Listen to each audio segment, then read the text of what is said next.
Hello friends, இன்றைக்கி நம்ம சேனலில் ரொம்பவுமே டேஸ்டான பருப்பு பாயாசம் எப்படி பண்ணுறதுன்னு தான் பார்க்கலாம். அதுக்கு நான் ஃபஸ்ட்டு ஒரு கிளாஸ் பருப்பு எடுத்துகிட்டு அதுக்கு தேவையான அளவு தண்ணி ஆட் பண்ணிவிட்டு அதை நல்லா மூடி போட்டு மூடி வச்சுட்டு ஒரு 5 நிமிஷம் கொதிக்க வச்சுட்டேங்க. கொதிச்சு வரும்போது என்ன பண்ணுங்க அப்படின்னா மூடியை வந்து எடுத்துருங்க. ஏன்னா நுரக்கட்டி வெளியே வந்து பொங்கி ஊற்றிடும்.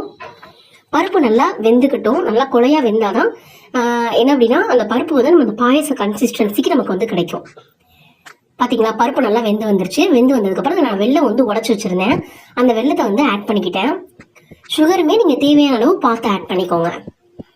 வெல்லம் நல்லா கரைஞ்சி வர அளவுக்கு இது பண்ணிக்கோங்க. வெல்லம் நல்லா கரைஞ்சி வந்ததுக்கப்புறம் அதில் வந்து நான் 4-5 ஏலக்காய் இடிச்சு வச்சுருந்ததை ஆட் பண்ணிக்கிட்டேன். அப்புறம் தேங்காய், துருவன தேங்காய் தான், கையில் தான் துருவணும்.